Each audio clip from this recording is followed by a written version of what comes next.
आज हम चालू कर रहे हैं मोमल का पेज नंबर 51 से।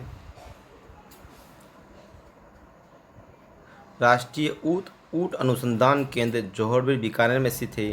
राष्ट्रीय ऊँट अनुसंधान केंद्र जोहड़बीड़ बीकानेर में स्थित है। राष्ट्रीय ऊन विश्लेषण प्रयोगशाला बीकानेर में स्थित है। राष्ट्रीय ऊन विश्लेषण प्रयोगशाला बीकानेर में स्थित है। केंद्रीय ऊन विश्लेषण प्रयोगशाला बीकानेर में स्थित है। पश्चिमी क्षेत्र बेकरी अनुसंधान केंद्र अभिकानगर टोंक में स्थित है। पश्चिमी क्षेत्र बकरी अनुसंधान केंद्र अभिकानगर टोंक में स्थित है। और मुर्गी पालन प्रशिक्षण केंद्र अजमेर में स्थित है। मुर्गी पालन प्रशिक्षण केंद्र अजमेर में स्थित है। राजस्थान के राजस्व मंडल द्वारा प्रत्येक 5 वर्ष में पशु गणना की जाती है। हाल ही में राज्य की नवीनतम पशु गणना 15 सितंबर से 15 अक्टूबर 2020 तक 19वीं पशु गणना आयोजित की गई थी। 19वीं पशु गणना 15 अक्टूबर 2012 को कौन सी 19वीं पशु गणना आयोजित की गई थी? हर 5 वर्ष में की जाती है और ये राजस्व मंडल आयोजित करता है। अभी 19वीं थी। गिर थार पारकर राठी गाय है। गिर थार पारकर राठी नस्ल गाय की है।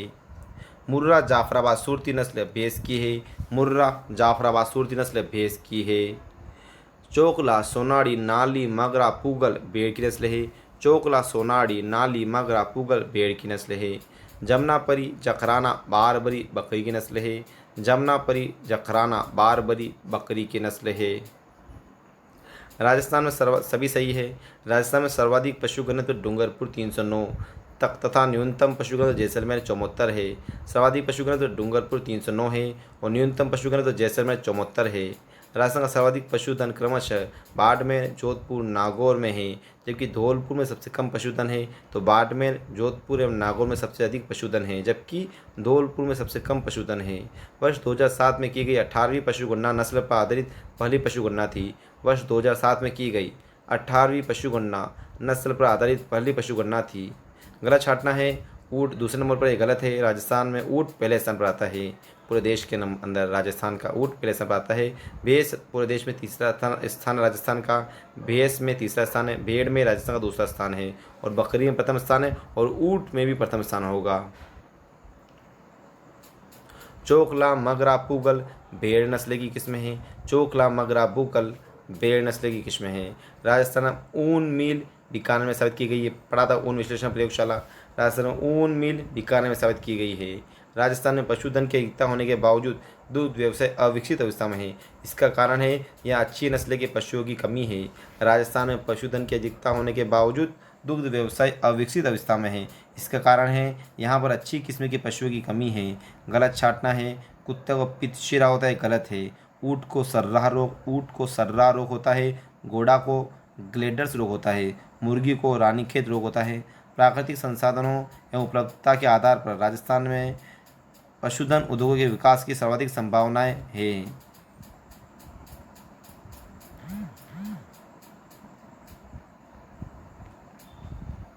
प्राकृतिक संसाधनों की प्रकृति एवं उपलब्धता के आधार पर राजस्थान में उन उद्योगों के विकास की सर्वाधिक संभावना है जिनका आधार पशुधन है। इसका आंसर होगा चोकला।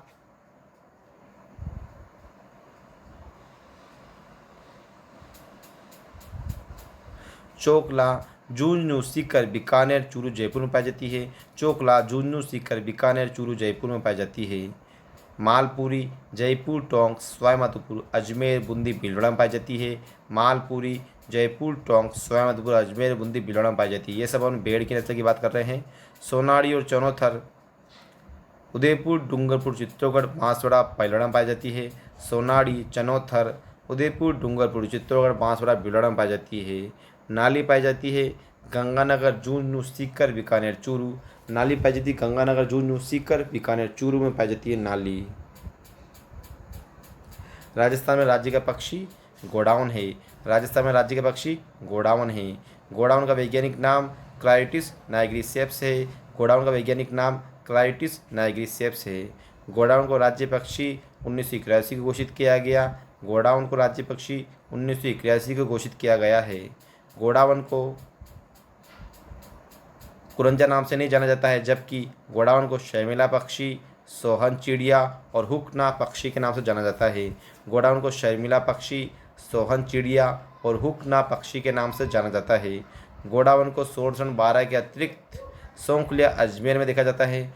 गोडाउन को सोरसन 12 के अतिरिक्त सौंकलिया अजमेर में देखा जाता है। राजस्थान का राज्य वन्य पशु चिंकारा है। राजस्थान का राज्य, ध्यान रखना, राज्य वन्य पशु चिंकारा है और राजस्थान का राज्य पशु ऊँट है। राज्य पशु तो ऊँट है और वन्य पशु चिंकारा है। चिंकारा का वैज्ञानिक नाम गजेला है। चिंकारा का वैज्ञानिक नाम गजेला है। राजस्थान राज्य का पालतू पशु ऊँट है। राजस्थान राज्य का पालतू पशु ऊँट है। राजस्थान का राज्य पुष्प रोहिड़ा है। राजस्थान का राज्य पुष्प रोहिड़ा है। रोहिड़ा का वैज्ञानिक नाम टिकोमेला अंडुलेटा है। रोहिड़ा का वैज्ञानिक नाम टिकोमेला अंडुलेटा है। रोहिड़ा को राज्य पुष्प 1983 में घोषित किया गया। रोहिड़ा को राज्य पुष्प 1983 में घोषित किया गया। राजस्थान की मरुशुबा रेगिस्तान का सागवान रोहिड़ा को कहा जाता है। राजस्थान के मरुशुबा रेगिस्तान का सागवान रोहिड़ा को कहा जाता है। जोधपुर में मारवाड़ टीक के उपनाम से रोहिड़ा जाना जाता है। जोधपुर में मारवाड़ टीक के नाम से रोहिड़ा जाना जाता है।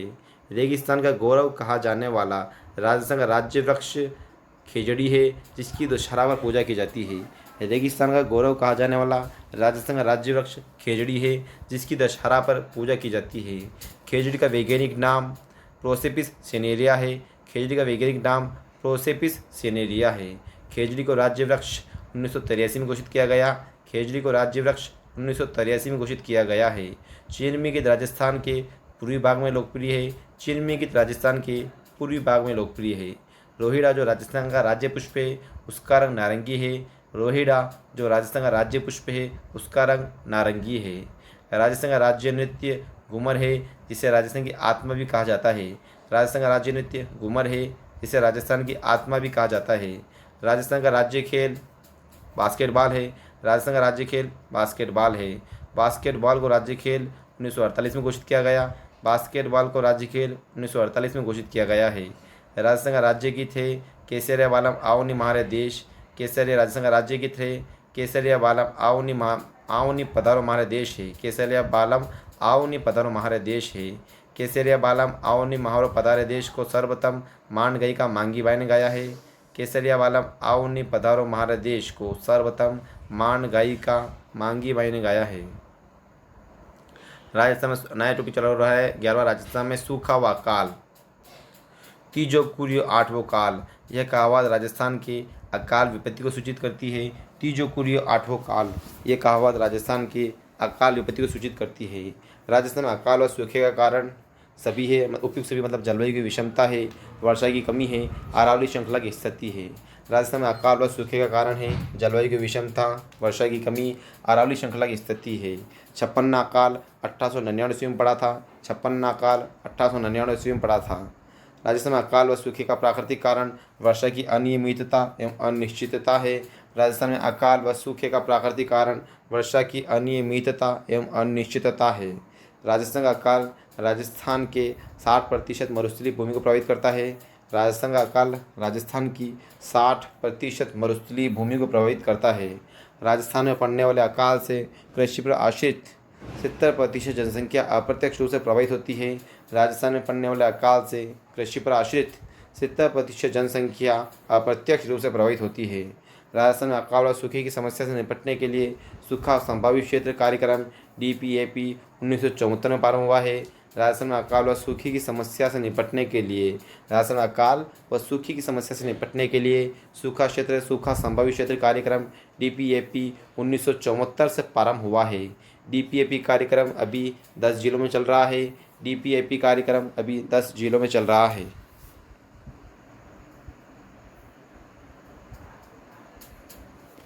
DPAP कार्यक्रम वर्तमान में केंद्र और राज्य सरकार के मध्य 50-50% वित्तीय सहयोग से चल रहा है। DPAP कार्यक्रम वर्तमान में केंद्र व राज्य सरकार के मध्य 50-50% वित्तीय सहयोग से चल रहा है। मरु विकास कार्यक्रम 1977 में प्रारंभ हुआ। मरु विकास कार्यक्रम 1977 में प्रारंभ हुआ था। वर्तमान में मरु विकास कार्यक्रम 16 जिलों में चल रहा है। वर्तमान में मरु विकास कार्यक्रम 16 जिलों में चल रहा है। मरु विकास कार्यक्रम का प्रमुख उद्देश्य मरुस्थलीकरण को रोकते हुए आर्थिक दशा सुधारना है। मरु विकास कार्यक्रम का प्रमुख उद्देश्य मरुस्थलीकरण को रोकते हुए आर्थिक दशा सुधारना है। मरु विकास कार्यक्रम केंद्र सरकार द्वारा संचालित है। मरु विकास कार्यक्रम केंद्र सरकार द्वारा संचालित है। जलधारा योजना का संबंध सिंचाई हेतु कुएं खुदवाना है। जलधारा योजना का संबंध सिंचाई हेतु कुएं खुदवाना है। जलधारा योजना केंद्र सरकार द्वारा संचालित है। जलधारा योजना केंद्र सरकार द्वारा संचालित है। प्राकृतिक आपदा सहायता कोष की स्थापना 1990-91 में की गई है।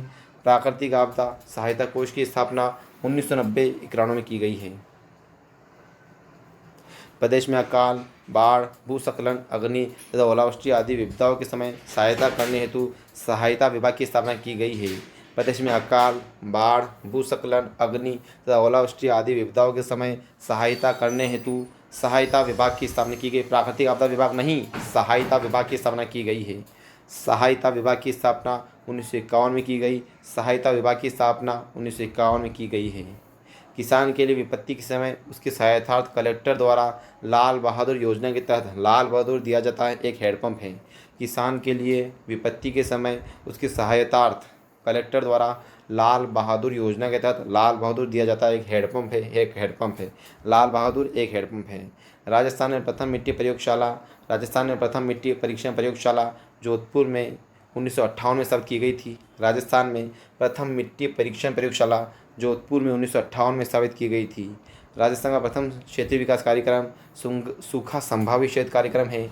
इसमें मरु विकास बनेगा हर इंसान, मरु विकास नहीं बनना, आपको सूखा संभावी क्षेत्र कार्यक्रम बनना है। राजस्थान का प्रथम क्षेत्रीय विकास कार्यक्रम सूखा संभावी क्षेत्र कार्यक्रम है। राजस्थान का प्रथम क्षेत्रीय विकास कार्यक्रम सूखा संभावी क्षेत्र सूखा संभावी क्षेत्र कार्यक्रम है। सूखा संभावी क्षेत्र कार्यक्रम 1974-75 में प्रारंभ हुआ। सूखा संभावीय क्षेत्र कार्यक्रम 1974 से 1975 में प्रारंभ हुआ है। मरु विकास कार्यक्रम 1977 से 78 में चलाया गया। मरु विकास कार्यक्रम 1977 से 78 में चलाया गया। काम के बदले अनाज योजना 1999 से 2000। काम के बदले अनाज योजना 1999 से 2000 के बीच में चलाई गई है। समझ लो, सूखा संभावीय 74-75, मरु विकास 77-78, काम के बदले अनाज योजना 99-2000। मरुस्थल वृक्षारोपण शोध केंद्र की स्थापना जोधपुर शहर में की गई है। मरुस्थल वृक्षारोपण शोध मतलब मिट्टी के परीक्षण की स्थापना कहाँ पे की गई है? जोधपुर में की गई है 1958 में। समझो, मरुस्थल वृक्ष ये अलग है, मिट्टी परीक्षण प्रयोगशाला अलग है, वृक्षारोपण अलग है। मरुस्थल वृक्षारोपण शोध केंद्र की स्थापना जोधपुर में की गई है। मरुस्थल वृक्षारोपण शोध केंद्र की स्थापना जोधपुर में 1952 में की गई है। मरुस्थल वृक्षारोपण शोध केंद्र की स्थापना जोधपुर में 1952 में की गई है। मरुस्थल वृक्षारोपण शोध केंद्र की स्थापना जोधपुर में 1952 में की गई है। मरुस्थल वृक्षारोपण शोध केंद्र की स्थापना 1952 में जोधपुर में की गई। 1957 में इसका नाम परिवर्तन कर क्या किया गया? Dessert afforestation and social conservation. Dessert afforestation and social conservation. Dessert afforestation and social conservation. मरुस्थल वृक्षारोपण शोध केंद्र की स्थापना 1952 में जोधपुर में की गई। इसका नाम बदल के dessert afforestation social conservation, dessert afforestation social conservation, इसका नाम बदल दिया गया 1957 में। मरुस्थल वृक्षारोपण शोध की स्थापना 1952 में की गई। 1957 इसका नाम बदलकर इसका कर दिया गया desert afforestation and social conservation. केंद्रीय रेगिस्तान विकास बोर्ड की स्थापना जोधपुर में की गई और इसकी स्थापना द्वितीय पंचवर्षीय योजना में की गई थी। केंद्रीय रेगिस्तान विकास बोर्ड की स्थापना जोधपुर में की गई। इसकी स्थापना द्वितीय पंचवर्षीय योजना में की गई थी। मरुस्थल वृक्षारोपण अनुसंधान केंद्र की स्थापना जोधपुर में संयुक्त राष्ट्र संघ की सहायता से की गई है। मरुस्थल वृक्षारोपण अनुसंधान केंद्र की स्थापना जोधपुर में संयुक्त राष्ट्र संघ की सहायता से की गई है। क्षेत्रफल की दृष्टि से सर्वाधिक बंजर भूमि राजस्थान के जैसलमेर जिले में है। क्षेत्रफल की दृष्टि से सर्वाधिक बंजर भूमि राजस्थान के जैसलमेर जिले में है। क्षेत्रफल की दृष्टि से सर्वाधिक बंजर भूमि जैसलमेर में है। जो प्राप्त क्षेत्र के प्रतिशत की दृष्टि से सर्वाधिक बंजर भूमि राजसमंद जिले में है। समझो वापस, क्षेत्रफल की दृष्टि से सर्वाधिक बंजर भूमि जैसलमेर में है, तो प्राप्त क्षेत्र के प्रतिशत की दृष्टि से सर्वाधिक बंजर भूमि किस जिले में है? राजसमंद में। मतलब 2 जिलों में है, राजसमंद और जैसलमेर में सबसे ज़्यादा बंजर भूमि पाई जाती है। एक तो राजसमंद और जैसलमेर। जैसलमेर बंजर भूमि भरपूर है और राजसमंद में भी बंजर भूमि भरपूर है। बंजर भूमि विकास विभाग की स्थापना 1982 में की गई। बंजर भूमि विकास विभाग की स्थापना 1982 में की गई। बंजर भूमि विकास विभाग की स्थापना 1982 में की गई। तो समन्वित बंजर भूमि विकास परियोजना की स्थापना 1 अप्रैल 1995 में की गई। बंजर भूमि विकास विभाग की स्थापना 1982 में की गई। तो समन्वित बंजर भूमि विकास परियोजना 1 अप्रैल 1995 से प्रारंभ की गई, 1 अप्रैल 1995 से। राजस्थान में सुजलम परियोजना खारे पानी को मीठे पानी में बदलने हेतु बाड़मेर में शहर में चलाई जा रही है। राजस्थान में सुजलम परियोजना खारे पानी को मीठे पानी में बदलने हेतु बाड़मेर शहर में चलाई जा रही है।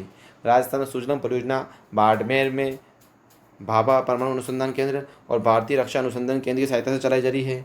राजस्थान में सुजलम परियोजना बाड़मेर में भाभा परमाणु अनुसंधान केंद्र और भारतीय रक्षा अनुसंधान केंद्र की सहायता से चलाई जा रही है।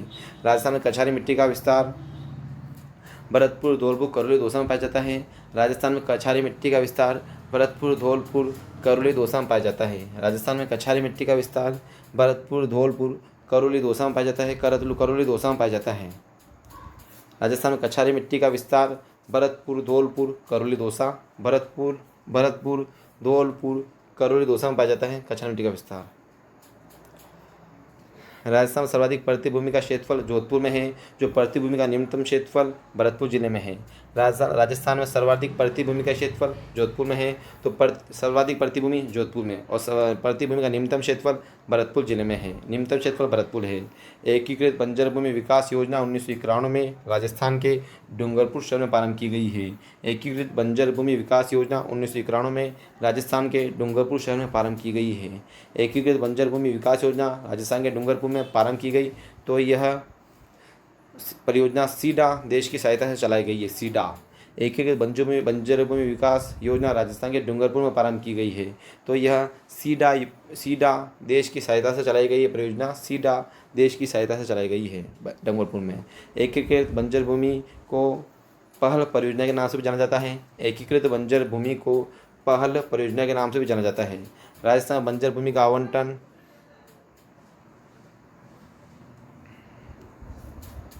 राजस्थान में बंजर भूमि का आवंटन भूमिहीन किसानों को 20 सूत्री कार्यक्रम के तहत किया जा रहा है।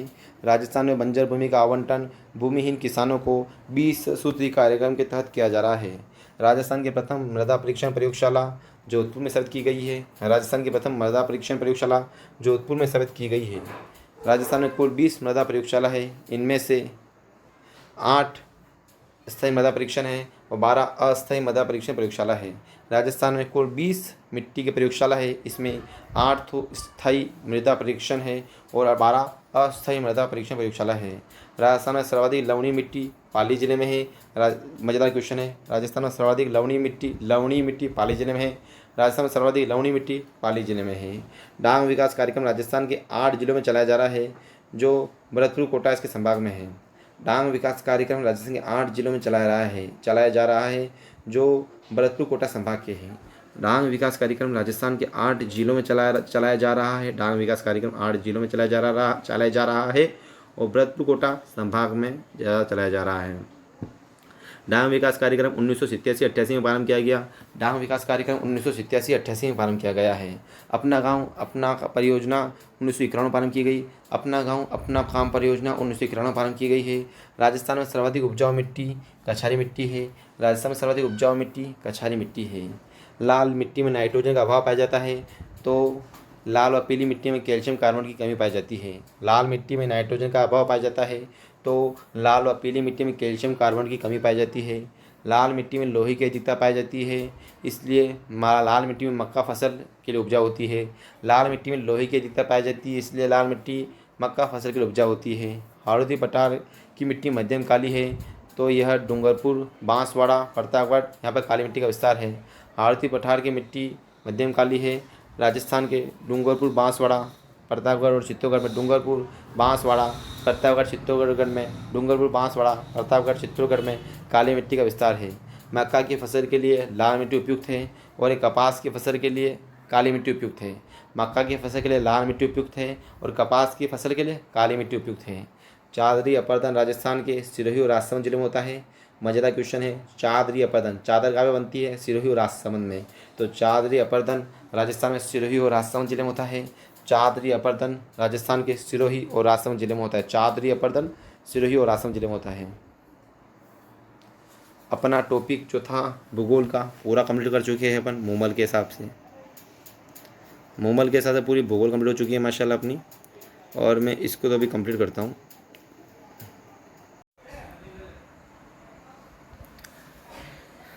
राजस्थान का इतिहास 59 से 126 तक पेज है। राजस्थान का इतिहास, चलो शुरू करते हैं। खंड बी, पहला यूनिट है प्राचीन कालीन सभ्यता। शुरू करते हैं। स्वतंत्र भारत का पहला पुरातात्विक स्थल जिसका स्वतंत्रता के बाद पहली बार उत्खनन किया गया वह कालीबंगा है। स्वतंत्र भारत का पहला पुरातात्विक स्थल कालीबंगा है जिसका स्वतंत्रता के बाद पहली बार उत्खनन किया गया था। सुनारी जुन्नू वह पुरातात्विक स्थल है जहाँ से खुदाई में अयस्क से लोहा बनाने के भट्टियों के अवशेष मिले हैं। सुनारी जुन्नू वह पुरातात्विक स्थल है जहाँ से खुदाई में अयस्क से लोहा बनाने की भट्टियों के अवशेष मिले हैं। कालीबंगा प्रथम के नाम से विख्यात वह सोनथी बीकानेर सभ्यता है जिसकी खोज अमलानंद गोष्ठ के नेतृत्व में 1953 में की गई थी। कालीबंगा प्रथम के नाम से विख्यात सोनथी बीकानेर सभ्यता है। सोनथी बीकानेर सभ्यता जिसकी खोज अमलानंद घोष के नेतृत्व में 1953 में की गई थी। नगरी चित्तौड़गढ़ वह स्थान है जहाँ से गुप्तकालीन कला के अवशेष एवं शिवी जनपद के सिक्के मिले हैं। नगरी चित्तौड़गढ़ वह स्थान है जहाँ से गुप्तकालीन कला के अवशेष एवं शिवी जनपद के सिक्के मिले हैं। कालीबंगा श्री गंगानगर में गलत है। कालीबंगा हनुमानगढ़ जिले में स्थित है। आहड़ उदयपुर में स्थित है। आहड़ उदयपुर में है। सुनारी झुंझुनू में स्थित है। सुनारी झुंझुनू में स्थित है। गणेश्वर सीकर में स्थित है। गणेश्वर सीकर में स्थित है। ये सब सभ्यताएं हैं। मेरठ में मौर्यकालीन सभ्यता के अवशेष प्राप्त हुए हैं। मेरठ में मौर्यकालीन सभ्यता के अवशेष प्राप्त हुए हैं। राजस्थान राज्य के पुनर्गठन से पूर्व कुराड़ा में सर्वप्रथम 1934 में ताम्र साम्राज्य के प्राप्ति का स्थान है और यह पर्वतसर तहसील का गांव कुराड़ा है। समझो वापस, राजस्थान राज्य के पुनर्गठन से पूर्व सर्वप्रथम 1934 में ताम्र साम्राज्य की प्राप्ति का स्थान पर्वतसर तहसील का गांव कुराड़ा है। कुराड़ा है। ताम्र साम्राज्य कहाँ पे मिली? 1934 में कुराड़ा में मिली है। राजस्थान के भीलवाड़ा जिले में पुरातात्विक बागुर कस्बा स्थित है। राजस्थान के भीलवाड़ा जिले में पुरातात्विक बागुर कस्बा स्थित है। प्राचीन भारत का टाटानगर के नाम से प्रसिद्ध वह स्थान जहाँ से उत्खनन में एशिया का अब तक सबसे बड़ा सिक्कों का भंडार मिला है वह रेड टोंक है। तो प्राचीन भारत का टाटानगर के नाम से प्रसिद्ध वह स्थान जहाँ से उत्खनन में एशिया का अब तक का सबसे बड़ा सिक्कों का भंडार मिला है वह रेड टोंक है। बेराट स्थित पहाड़ी जहाँ बौद्ध विहार के अवशेष मिले हैं उसे बीजक पहाड़ी के नाम से जाना जाता है। बेराट स्थित पहाड़ी जहाँ बौद्ध विहार के अवशेष मिले हैं जिसे बीजक पहाड़ी के नाम से जाना जाता है। सही कथन है। आहड़ वासियों का महत्वपूर्ण व्यवसाय अयस्क तांबे को गलाना तथा ताम्र वस्तुएं बनाना था। आहड़ वासियों का महत्वपूर्ण व्यवसाय अयस्क तांबे को गलाना तथा ताम्र वस्तुएं बनाना था। कालीबंगा स्थान पर राजस्थान में सबसे प्राचीन सभ्यता के अवशेष पाए गए हैं। कालीबंगा सभ्यता स्थान पर राजस्थान में सबसे प्राचीन सभ्यता के अवशेष पाए गए हैं। दशरथ शर्मा इतिहासवेत्ता ने कालीबंगा को सिंधु घाटी साम्राज्य के तृतीय राजधानी कहा है। दशरथ शर्मा एक इतिहासवेत्ता या इतिहासकार ने कालीबंगा को सिंधु घाटी साम्राज्य की तृतीय राजधानी कहा है। जोधपुर के राठौड़ नरेशों में अकबर का प्रबल प्रतिरोधी चंद्रसेन था। जोधपुर के राठौड़ नरेशों में अकबर का प्रबल प्रतिरोधी चंद्रसेन था। औरंगजेब ने जोधपुर के शासक जसवंत सिंह को 1658 ईस्वी के धर्मद के युद्ध में पराजित किया। धर्मद मध्य प्रदेश राज्य में स्थित है। औरंगजेब ने जोधपुर के शासक जसवंत सिंह को 1658 ईस्वी के धर्मद के युद्ध में पराजित किया। धर्मद मध्य प्रदेश राज्य में स्थित है। 1541 ईस्वी में बीकानेर के शासक राव जयसिंह द्वारा जोधपुर के शासक राव मालदेव के मध्य युद्ध हुआ। इसमें राव जयसिंह की मृत्यु हो गई। यह साहिबा का युद्ध है। यह साहिबा का युद्ध है।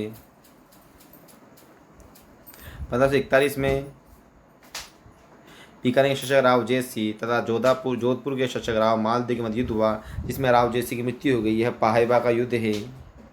राव जोधा शासक ने 1459 ईस्वी में जोधपुर की स्थापना की और उसे अपनी राजधानी बनाया।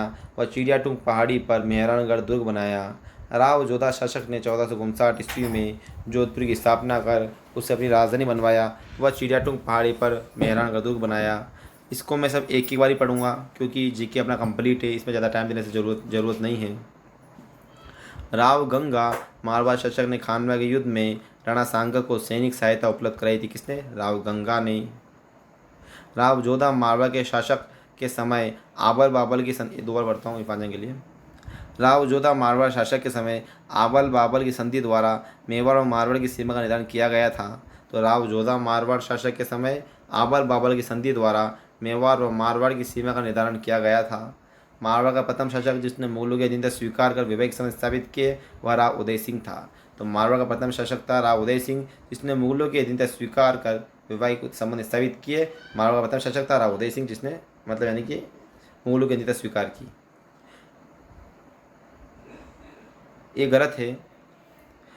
जसवंत सिंह आगा इसमें उदय सिंह की जगह। जसवंत सिंह की शासक की मारवाड़ शासक की मृत्यु पर औरंगजेब ने कहा था आज कुफ्र का दरवाजा टूट गया है। जसवंत सिंह शासक की मृत्यु पर मारवाड़ शासक की मृत्यु पर औरंगजेब ने कहा था आज कुफ्र का दरवाजा टूट गया है।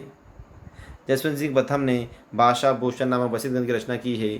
जसवंत सिंह ने भाषा भूषण, समझो अब भाषा भूषण कैसे, क्योंकि जसवंत सिंह को क्या भाषा बहुत पसंद थी। नई नई भाषा जानता था, अंग्रेजी भी जानता था, फारसी भी जानता, नई नई भाषा जानता था, हमेशा नई भाषा लिखता था। तो उसने क्या लगा, मैं एक भाषा भूषण ग्रंथ लिखता हूँ, लोगों को मेरी प्रतिभा का पता चलेगा। तो नई नई भाषा की खोज किसने की, जसवंत सिंह प्रथम ने की और इसने भाषा भूषण ग्रंथ लिखा। जसवंत सिंह प्रथम ने भाषा भूषण ग्रंथ लिखा है। औरंगजेब की मृत्यु तक अपने को स्वतंत्र करने का प्रयास वाला राजपूत राज्य मारवाड़ राज्य था। औरंगजेब की मृत्यु तक अपने को स्वतंत्र करने का प्रयास करना राजपूत राज्य मारवाड़ था। औरंगजेब की मृत्यु तक अपने को स्वतंत्र करने का प्रयास करना राजपूत राज्य मारवाड़ था। 1527 ईस्वी में खानवा में बाबर के विरुद्ध सांगा की सहायता के लिए मालदेव के नेतृत्व में मारवाड़ी सेना भेजी गई थी। 1527 में खानवा में बाबर के विरुद्ध सांगा की सहायता के लिए मालदेव के नेतृत्व में मारवाड़ी सेना भेजी गई थी। जोधपुर में आर्य समाज की स्थापना महाराजा जसवंत सिंह द्वितीय के शासनकाल में की गई थी। जोधपुर में आर्य समाज की स्थापना महाराजा जसवंत सिंह द्वितीय के शासनकाल में की गई थी। जोधपुर राज्य जिसने कभी मुगलों के विरुद्ध मेवाड़ के महाराणा प्रताप से संधि नहीं की। जोधपुर वह राज्य है जिसने कभी मुगलों के विरुद्ध जाकर मेवाड़ के महाराणा प्रताप से संधि नहीं की। जोधपुर रियासत के उम्मेद सिंह अंतिम शासक थे। जोधपुर रियासत के उम्मेद सिंह जोधपुर के अंतिम शासक थे। मुंडियारी ख्यात का विषय मारवाड़ के राठौड़ है। मुंडियारी ख्यात के विषय मारवाड़ के राठौड़ है। एक घोष ने 1950 से 1951 में कालीबंगा की पहचान की। एक घोष मतलब अमलानंद घोष ने 1950-51 में कालीबंगा की पहचान की खोज की है। कालीबंगा की पहचान की। कालीबंगा पीलीबंगा हनुमानगढ़ जिले में स्थित है। कालीबंगा और पीलीबंगा दोनों सभ्यता है, यह हनुमानगढ़ जिले में स्थित है। कालीबंगा का शाब्दिक अर्थ होता है काली चूड़िया। कालीबंगा का शाब्दिक अर्थ होता है काली चूड़िया। कालीबंगा सभ्यता सरस्वती नदी के समय विकसित हुई। कालीबंगा सभ्यता सरस्वती नदी के समय विकसित हुई है। प्राचीन सभ्यता का कालीबंगा स्थल घग्गर नदी घाटी में विकसित हुआ। प्राचीन सभ्यता का कालीबंगा स्थल घग्गर नदी घाटी में विकसित हुआ है। सन 1961-62 में B.K. Thapar, J.P. Joshi, B.P. कल्ला के निर्देशन में कालीबंगा में पुरातात्विक स्थल की खुदाई की गई। मैंने समझाया था, देखो अमलानंद घोष के 3 बेटे थे, थापर, जोशी, कल्ला। इन तीनों के ने खुदाई करी थी कालीबंगा में, समझाया था। तो 1961-62 में B.K. थापर, J.P. जोशी और B.B. कल्ला ने कालीबंगा पुरातात्विक स्थल की खुदाई की थी। आर्य सभ्यता के संदर्भ में कौन सा कथन असत्य, कोई भी नहीं, सभी सत्य थे, तो पढ़ लेते हैं। आहड़ दक्षिणी पश्चिमी राजस्थान की सभ्यता का केंद्र था। दक्षिणी पश्चिमी सभ्यता का केंद्र था। आहड़ क्षेत्र में मकान पत्थर के बने होते थे। आहड़ के निवासियों के आभूषण सीप, मूंगा, बीज तथा मूल्यवान पत्थरों के होते थे। समझना बहुत मजेदार पॉइंट है इसमें। आहड़ के निवासियों के आभूषण सीप, मूंगा, बीज तथा मूल्यवान पत्थरों के होते थे। बनास संस्कृति आहड़ स्थल से संबंधित है। बनास संस्कृति आहड़ स्थल से संबंधित है क्योंकि बनास नदी उदयपुर में बहती है। बनास संस्कृति आहड़ स्थल से संबंधित है। आहड़ का प्राचीन नाम नहीं था, वो था बेराट। आहड़ के जो प्राचीन नाम होंगे आगाटपुर, ताम्रवती नगरी, धूलकोट। आहड़ का प्राचीन नाम है आगाटपुर, ताम्रवती नगरी, धूलकोट। आहड़ का प्राचीन नाम है आगाटपुर, ताम्रवती नगरी, धूलकोट। 4000 वर्ष पुरानी सभ्यता के पुरातात्विक अवशेष उदयपुर के समीप आहड़ गांव में पाए गए हैं। 4000 वर्ष पुरानी सभ्यता के पुरातात्विक अवशेष उदयपुर के समीप आहड़ गांव में पाए गए हैं। वह A.K. व्यास व H.D. सांकलिया विद्वानों ने आहड़ के उत्खनन से संबंधित नहीं है, जबकि देखो समझना कौन से विद्वान संबंधित नहीं है, तो H.K. व्यास या H.D. सांकलिया ने आहड़ के उत्खनन संबंधित नहीं है, जबकि B.K. Joshi, H.D. Sankalia, R.D. Banerjee व R.C. मजबूदार आहड़ के उत्खनन से संबंधित है। यू याद कर लो, जोशी, सांकलिया, बनर्जी, मजबूदार। जोशी, सांकलिया, बनर्जी, मजबूदार आहड़ उत्खनन से संबंधित है। जोशी, सांकलिया, बनर्जी, मजबूदार। आहड़ संस्कृति के मुख्य लक्षण है काले और लाल मृदबांड तथा ताम्र उपकरण। आहड़ संस्कृति के मुख्य लक्षण है काले और लाल उन्नत बाण तथा ताम्र उपकरण। गणेश्वर सभ्यता केंद्र को ताम्रवती के नाम से जाना जाता है। गणेश्वर प्राचीन सभ्यता के केंद्र को ताम्रवती नाम से जाना जाता है। गणेश्वर प्राचीन सभ्यता केंद्र को ताम्रवती नाम से जाना जाता है। प्रोफेसर एच डी सांकलिया के निर्देशन में आर्य सभ्यता स्थल का उत्खनन हुआ। प्रोफेसर एच डी सांकलिया के निर्देशन में आर्य सभ्यता स्थल का उत्खनन हुआ। राजस्थान में सिंधु घाटी सभ्यता के अवशेष कालीबंगा एवं रंगमहल से प्राप्त हुए हैं। राजस्थान में सिंधु घाटी सभ्यता के अवशेष कालीबंगा एवं रंगमहल से प्राप्त हुए हैं। बालाथल उदयपुर में स्थित है। बालाथल उदयपुर में स्थित है। पुरातात्विक स्थल बागोर भीलवाड़ा में स्थित है। पुरातात्विक स्थल बागोर भीलवाड़ा में स्थित है। बागोर सभ्यता कोठारी नदी के निकट स्थित है। बागोर सभ्यता कोठारी नदी के समीप स्थित है। बागोर सभ्यता के संबंध में निम्न कथन सत्य है, देखते हैं। सभी सत्य कथन है तो पढ़ लेते हैं। बागोर में बाण प्रयुक्त होने वाले लोह फलक भी प्राप्त हुए हैं। कौन से? बागोर में बाण में प्रयुक्त होने वाले लोह फलक भी प्राप्त हुए हैं। बागों के निवासी अपने मृतकों को घर अथवा उनकी परिधि में दफन कर देते थे। तो बागों के निवासी अपने मृतकों को घर अथवा उनकी परिधि में दफन कर देते थे। बागोर में उत्खनन कार्य डॉक्टर वीरेंद्र नाथ मिश्र पूना विश्वविद्यालय और राजस्थान सरकार के पुरातत्व विभाग के सहयोग से किया गया। बागोर भीलवाड़ा में स्थित का उत्खनन कार्य डॉक्टर वीरेंद्र नाथ मिश्र पूना विश्वविद्यालय और राजस्थान सरकार के पुरातत्व विभाग के सहयोग से किया गया। देखो, बागोर सभ्यता भीलवाड़ा में स्थित है। कालीबंगा हनुमानगढ़ में स्थित है। आहड़ उदयपुर में स्थित है। गणेश्वर सीकर में स्थित है। सभी गणेश्वर संबंधी सभी सत्य कथन पढ़ लेते हैं। गणेश्वर संस्कृति 3000 ईसा पूर्व राजस्थान और गंगा घाटी के क्षेत्र में विकसित हुई थी। गणेश्वर में की गई खुदाई से तांबे के उपकरण बहुतायत प्राप्त मिलते हैं। छल्लेदार मिट्टी के बर्तन केवल गणेश्वर से प्राप्त होते हैं। कौन से? छल्लेदार मिट्टी को। गणेश्वर से 3000 वर्ष पुरानी है। तांबे के उपकरण मिलते हैं और छल्लेदार मिट्टी के बर्तन गणेश्वर से प्राप्त होते हैं। गणेश्वर सभ्यता ताम्र पाषाण युग से संबंधित है। गणेश्वर सभ्यता याद करो, गणेश्वर सभ्यता ताम्र पाषाण युग काल से संबंधित है। गणेश्वर सभ्यता ताम्र पाषाण युग काल संबंधित है। गणेश्वर सभ्यता के अवशेष चिन्ह नीमका थाना सीकर में है। गणेश्वर सभ्यता के अवशेष चिन्ह नीमका थाना सीकर में है, क्योंकि सीकर की है। ताम्रकालीन सभ्यता है गणेश्वर सीकर सभ्यता। ताम्रकालीन सभ्यता है गणेश्वर सभ्यता सीकर ताम्रकालीन सभ्यता है। गणेश्वर पुरास्थल स्थित है कांतली नदी के किनारे। गणेश्वर पुरास्थल स्थित है कांतली नदी के किनारे। गणेश्वर सभ्यता को ताम्रयुगीन सभ्यताओं की जननी माना जाता है। गणेश्वर सभ्यता को ताम्रयुगीन सभ्यताओं की जननी माना जाता है। डी.पी. अग्रवाल के अनुसार गणेश्वर सभ्यता पूर्व हड़प्पा सभ्यता है। डी.पी. अग्रवाल के अनुसार गणेश्वर सभ्यता पूर्व हड़प्पा सभ्यता है। डी.पी. अग्रवाल के अनुसार गणेश्वर सभ्यता पूर्व हड़प्पा सभ्यता है। राजस्थान का पुरातात्विक स्थल आहड़ है। राजस्थान का पुरातात्विक स्थल आहड़ है। अब समझना, हड़प्पा राजस्थान में नहीं आता है, लोथल भी राजस्थान में नहीं आता है, रोपड़ भी राजस्थान में नहीं आता, लेकिन आहड़ उदयपुर में आता है, इसलिए राजस्थान का पुरातात्विक स्थल हुआ आहड़। आहड़ संस्कृति के लोग लोहा धातु से परिचित नहीं थे। आहड़ संस्कृति के लोग लोहा धातु से परिचित नहीं, मतलब तांबा, चांदी और सोना से परिचित थे। तो आहड़ जाति के लोग तांबा, आहड़ संस्कृति के लोग तांबा, चांदी और सोना से परिचित थे, जबकि लोहा से परिचित नहीं थे। राजस्थान का कालीबंगा प्रसिद्ध पुरास्थल उसी नदी के किनारे विकसित था जिसके किनारे प्राचीन काल में ऋग्वेद की रचना हुई थी। राजस्थान का कालीबंगा प्रसिद्ध पुरास्थल उसी नदी मतलब सरस्वती नदी या गगन नदी के किनारे विकसित स्थित था जिसके किनारे प्राचीन काल में ऋग्वेद की रचना हुई थी। राजस्थान में सेंधवकालीन अवशेष कालीबंगा से प्राप्त हुए हैं। राजस्थान में सेंधवकालीन अवशेष कालीबंगा से प्राप्त हुए हैं। कालीबंगा, पीलीबंगा और रंगमहल के अवशेषों से पता चलता है कि विश्वविख्यात सेंधव सभ्यता का विकास राजस्थान में हुआ है। कालीबंगा, पीलीबंगा और रंगमहल अवशेषों से पता चलता है विश्वविख्यात सेंधव सभ्यता का राजस्थान में विकास हुआ है। कालीबंगा, पीलीबंगा और रंगमहल सभ्यता के अवशेषों से पता चलता है कि विश्वविख्यात सेंधव सभ्यता का राजस्थान में विकास हुआ।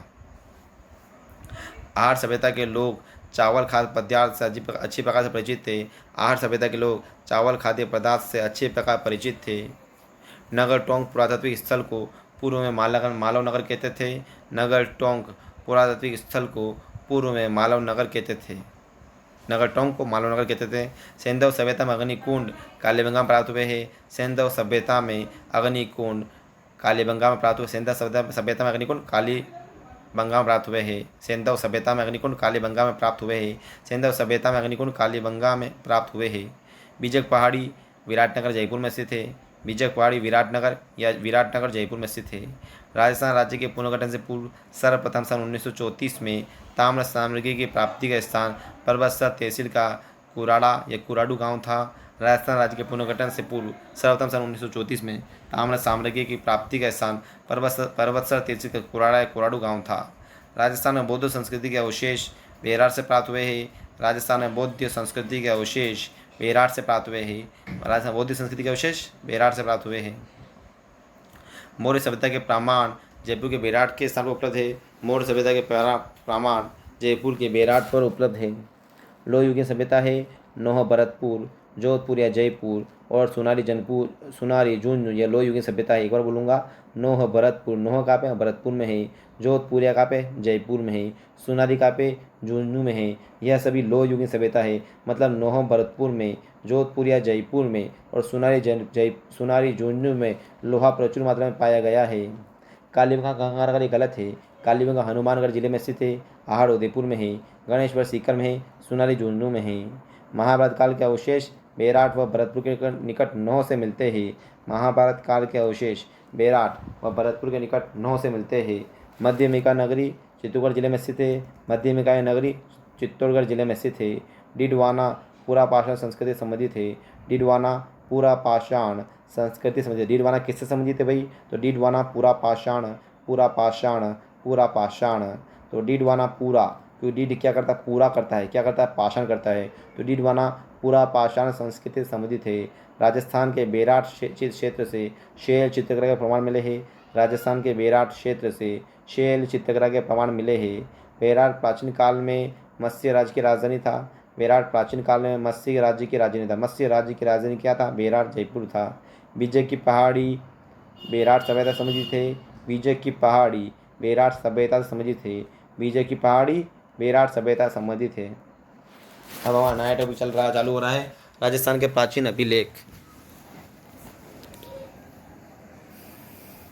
बिजोलिया का शिलालेख में सांबर तथा अजमेर के चौहानों को वत्स्य गोत्री ब्राह्मण बताया गया है। बिजोलिया का शिलालेख में सांबर तथा अजमेर के चौहानों को वत्स्य गोत्री ब्राह्मण बताया गया है। हर्षनाथ मंदिर अभिलेख जिसमें सांबर व चाहमन शासकों की उपलब्धि का वर्णन किया गया है। हर्षनाथ मंदिर अभिलेख जिसमें सांबर के चाहमान शासकों की उपलब्धियों का वर्णन किया गया है। गलत कथन छाटना है। तो रणकपुर प्रशस्ति का प्रशस्तिकार कृष्ण भट्ट था, ये गलत है। रणकपुर प्रशस्ति का प्रशस्तिकार देपाक था और ये क्वेश्चन आरएस में पूछा गया है। रणकपुर प्रशस्ति का प्रशस्तिकार देपाक था। रणकपुर प्रशस्ति का प्रशस्तिकार देपाक था। वापस हम तो सही कथन पढ़ते हैं। बिजोलिया अभिलेख में सांबर एवं अजमेर के चौहानों का वर्णन है। बिजोलिया अभिलेख में सांबर एवं अजमेर के चौहानों का वर्णन है।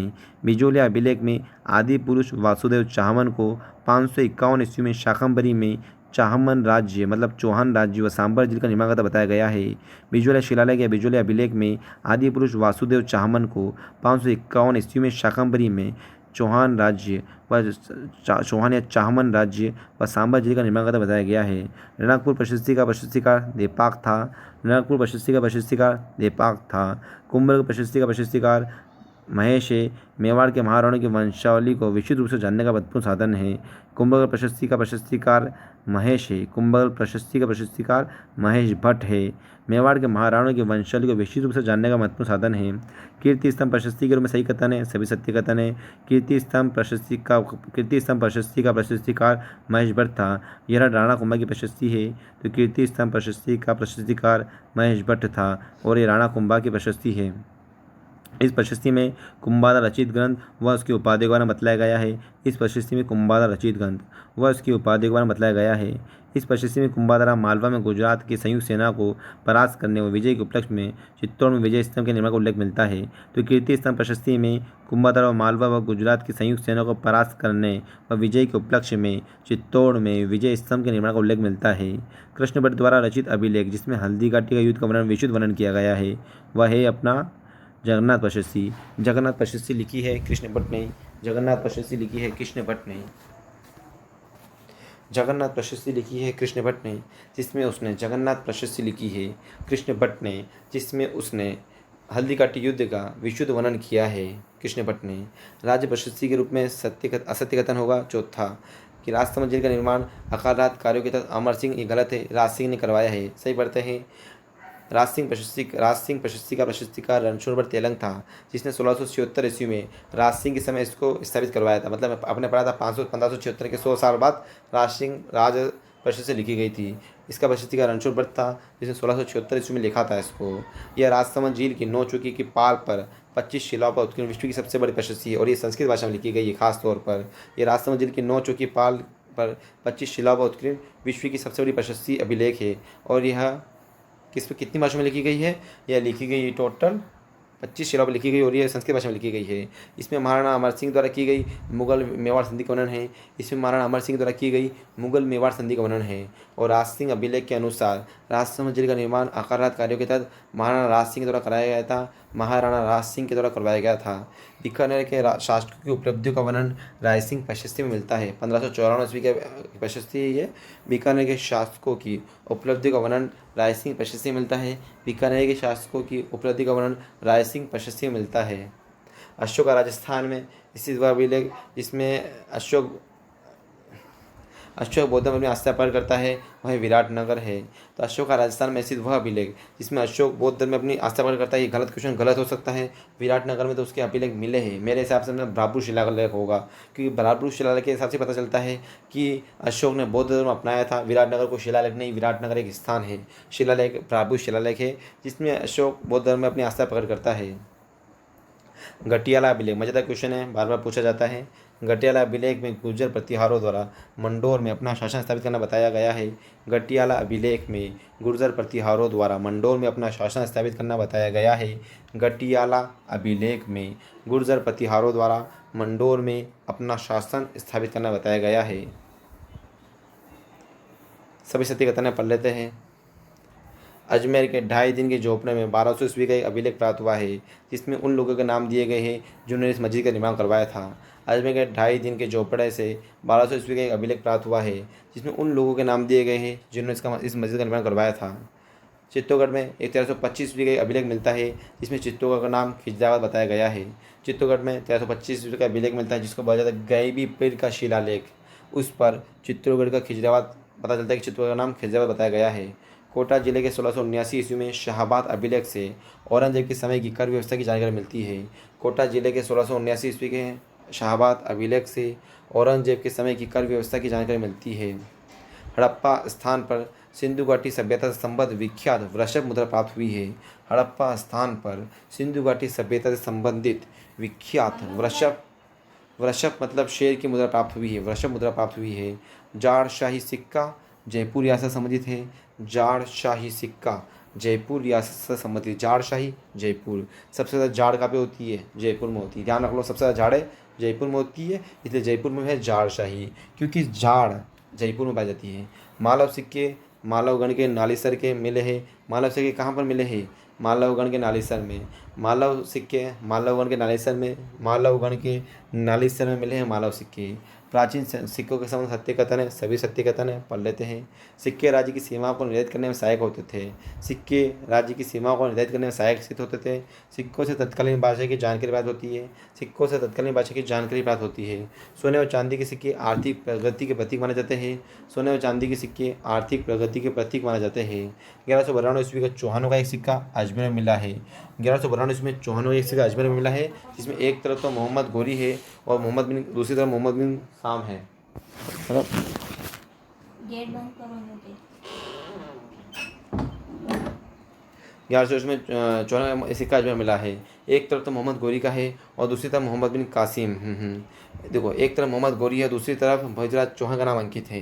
1192 ईस्वी का एक चौहान का एक सिक्का अजमेर में मिला है, जिसमें एक तरफ मोहम्मद बिन साम उर्फ मोहम्मद गोरी है, मोहम्मद बिन साम या मोहम्मद गोरी है, और दूसरी तरफ पृथ्वीराज चौहान तृतीय है।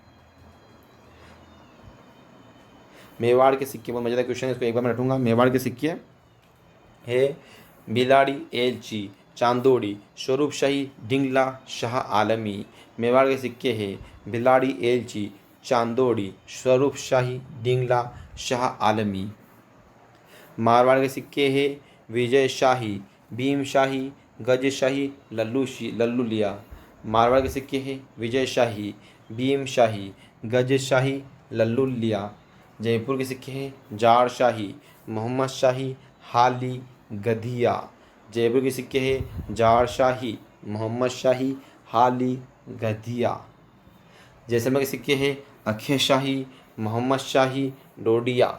जैसलमेर के सिक्के हैं अक्षय शाही, मोहम्मद शाही, डोडिया। राजस्थान क्षेत्र में पंचमार्क सिक्कों के बारे में सबसे पहले साक्ष्य प्राप्त हुआ है। राजस्थान क्षेत्र में पंचमार्क सिक्कों के बारे में सबसे पहले साक्ष्य प्राप्त हुआ है। तो राजस्थान क्षेत्र में पंचमार्क सिक्कों के बारे में सबसे पहले साक्ष्य प्राप्त हुआ है। सुमिलित नहीं है। सनूमगढ़ में जाड़ शाही चलता है, कथन गलत है। समझते हैं धौलपुर में तमंचा शाही चलता है। धौलपुर में तमंचा शाही क्योंकि उस पर तमंचा शाही पे मतलब तमंचा बनाना होता था और धौलपुर के लोग बहुत ज़्यादा तमंचा रखते हैं। अभी भी धौलपुर के लोगों के पास बहुत ज़्यादा तमंचा लगता है, बच्चा बच्चा तमंचा रखता है, इसलिए तमंचा शाही सिक्के धौलपुर के हैं। बीकानेर में चलता है गज शाही। बीकानेर में हाथी बहुत पाए जाते हैं, तो वहाँ के राजा हाथियों को बहुत पसंद करते थे। हर राजा डेली एक हाथी खरीदता था, इस कारण वहाँ के राजाओं ने सिक्कों पर हाथी मंडाया, इसलिए बीकानेर में है गज शाही सिक्के। बांसवाड़ा में चलते सालिम शाही और लक्ष्मण शाही। बांसवाड़ा में क्या था, सालिम नामक एक आदमी था, वो क्या करता था, उसने सिक्का चलाया, उसने मैं फेमस होता हूँ, तो उसने सालिम शाही सिक्का चलाया। लक्ष्मण शाही क्या था, क्योंकि जो लक्ष्मण था राम लक्ष्मण, उसमें लक्ष्मण क्या था, बांसवाड़ा से होकर गुजरा था, इसलिए लक्ष्मण शाही सिक्का चलाया गया। तो बांसवाड़ा में सालिम शाही और लक्ष्मण शाही सिक्के चलते हैं। बांसवाड़ा में सालिम शाही और लक्ष्मण शाही।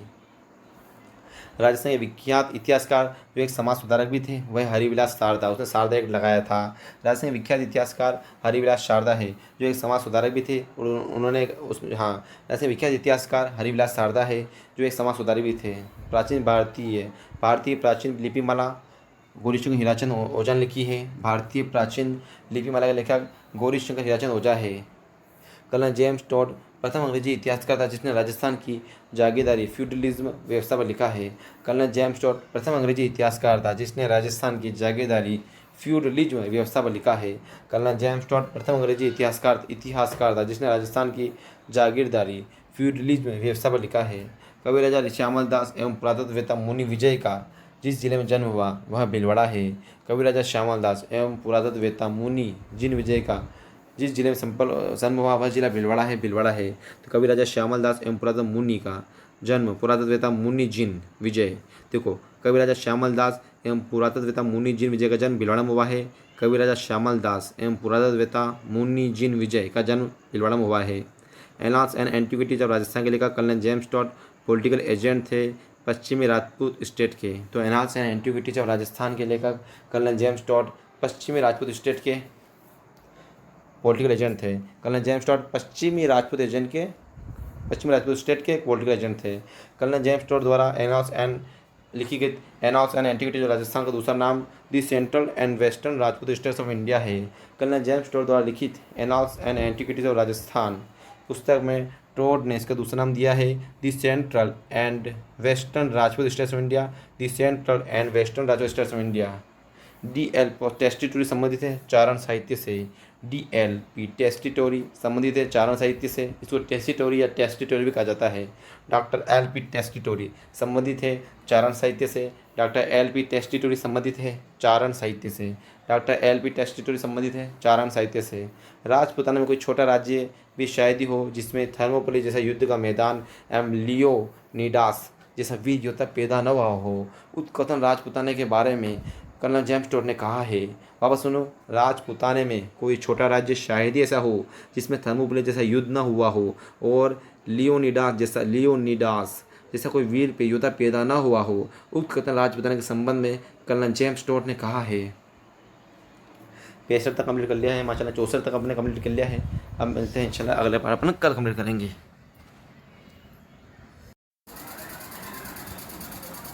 आज हम मुंबई चालू कर रहे हैं पेज नंबर 65 से। शुरू करते हैं बिस्मिल्लाहिर्रहमानिर्रहीम। कर्नल जेम्स टॉड को राजस्थान के इतिहास का पितामह कहा जाता है। कर्नल जेम्स टॉड को राजस्थान के इतिहास का पितामह कहा जाता है। डॉक्टर LP टेस्टिटोरी द्वारा रचित पुस्तकें हैं राजस्थान चारण साहित्य सभी होगी, राजस्थान चारण साहित्य व ऐतिहासिक सर्वे, पश्चिमी राजस्थान का व्याकरण, a descriptive catalogue of the बौद्धिक and historical chronicles. Doctor L. टोस्टी द्वारा रचित पुस्तकें हैं राजस्थान चारण, साहित्य व ऐतिहासिक सर्वे, पश्चिमी राजस्थान का व्याकरण, a descriptive catalogue of the boarding and historical chronicles. तो आप इसमें जो ये इसका थर्ड पॉइंट है इसको यूँ याद कर सकते हो, ए डिस्क्रिप्टिव कैटलॉग। तो डॉक्टर एल.पी. टोस्टी ने लिखी है, चारण लिखा है, राजस्थान का व्याकरण लिखा है, ए डिस्क्रिप्टिव कैटलॉग भी लिखा है। राजस्थानी इतिहासकार गौरीशंकर हीराचंद ओझा राजस्थान के सिरोही रियासत के रहने वाले थे। राजस्थानी इतिहासकार गौरीशंकर हीराचंद ओझा राजस्थान के सिरोही रियासत के रहने वाले थे। सिरोही, गौरीशंकर सिरोही का था। राजस्थान से प्राप्त सबसे प्राचीन सिक्के आहत सिक्के, पंचमार्क सिक्के और चिन्हित सिक्के कहलाते हैं। राजस्थान से प्राप्त सबसे प्राचीन सिक्के आहत सिक्के, पंचमार्क सिक्के और चिन्हित सिक्के कहलाते हैं। वीर विनोद के लेखक श्यामल दास का संबंध मेवाड़ से था। इसको श्यामल दास को यह मेवाड़ा स्वरूप सिंह या सज्जन सिंह के समय था और इसको कविराज की उपाधि दी गई थी। इसको कविराज श्यामल दास कहा जाता था और इसको सितारे हिंद की उपाधि भी दी गई थी। तो वीर विनोद के लेखक श्यामल दास का संबंध मेवाड़ से था। वीर विनोद के लेखक श्यामल दास का संबंध मेवाड़ से था। मेवाड़ के महाराणा सज्जन सिंह ने श्यामल दास इतिहासकार को कविराजा की उपाधि से विभूषित किया। मेवाड़ के महाराणा सज्जन सिंह ने श्यामल दास, जिसने लिखी है वीर विनोद, उस इतिहासकार को कविराजा की उपाधि से विभूषित किया। श्यामल दास को सज्जन सिंह ने कविराजा की उपाधि से विभूषित किया है। ब्रिटिश सरकार ने राजपुताने के श्यामल दास इतिहासकार को केसरी हिंद एवं महोपाध्याय की उपाधि से नवाजा है। ब्रिटिश सरकार ने राजपुताने के श्यामल दास इतिहासकार को केसरी हिंद एवं महोपाध्याय उपाधि से नवाजा है। डॉक्टर दशरथ शर्मा द्वारा रचित ग्रंथ है early Chauhan dynasties Rajasthan through ages, सम्राट पृथ्वीराज चौहान तृतीय और उनका युग।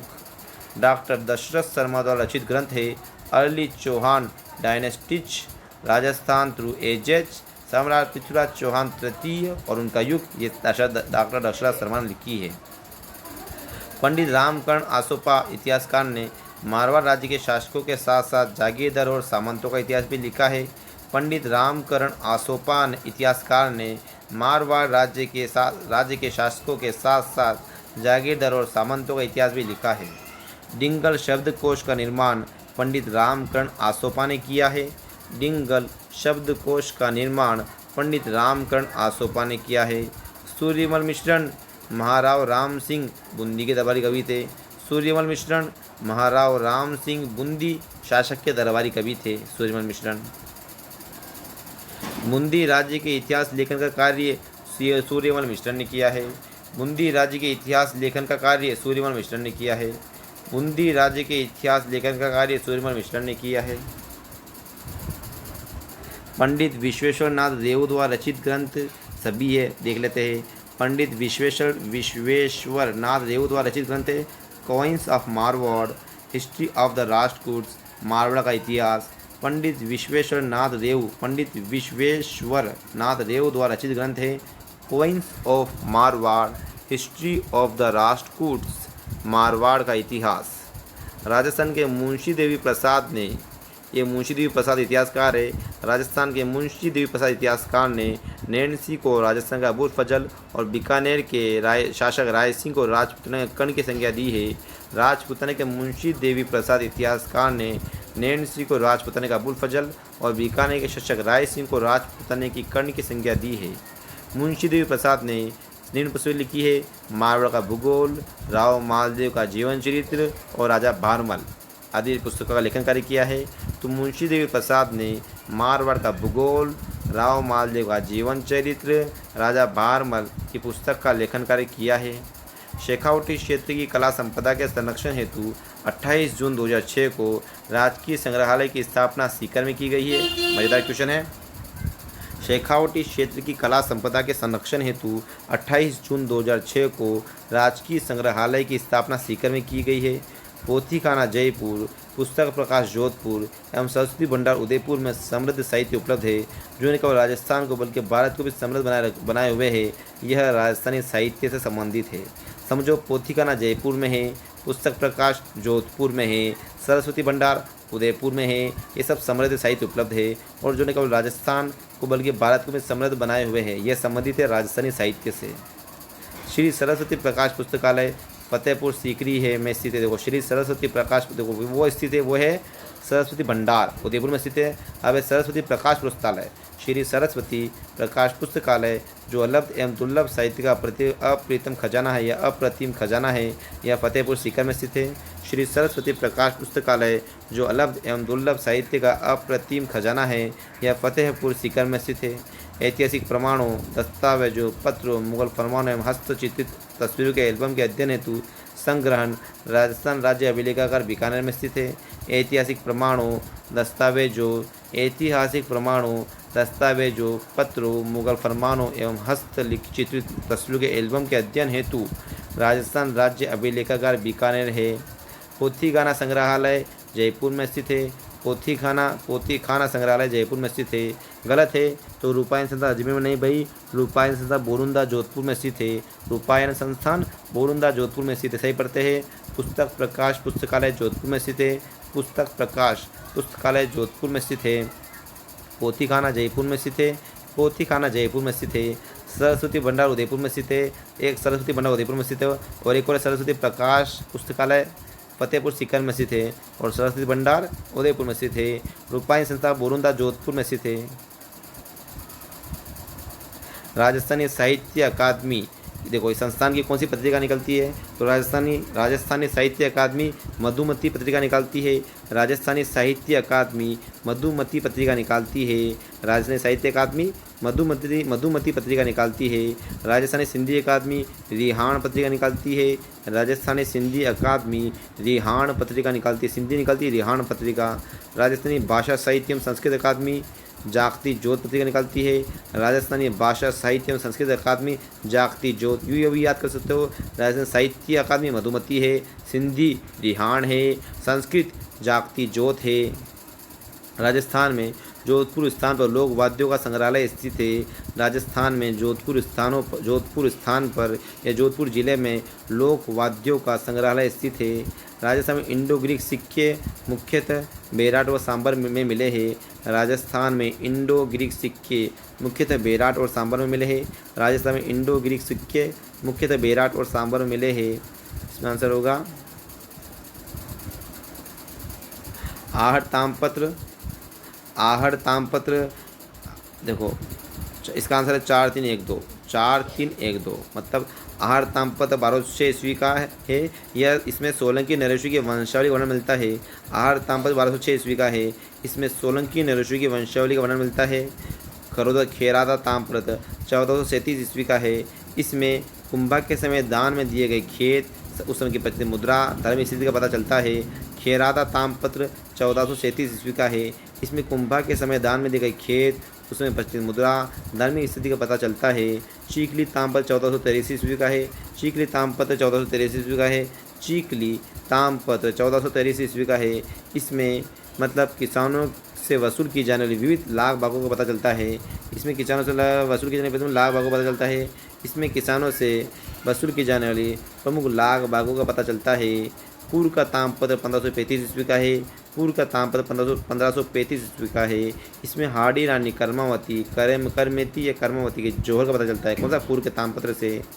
इतिहास के लिखित सामग्री को सुरक्षित रखने के उद्देश्य से 1955 ईस्वी में राजस्थान अभिलेखागार की स्थापना बीकानेर में की गई है। इतिहास की लिखित सामग्री को सुरक्षित रखने के उद्देश्य से 1955 ईस्वी में राजस्थान अभिलेखागार की स्थापना बीकानेर में की गई है।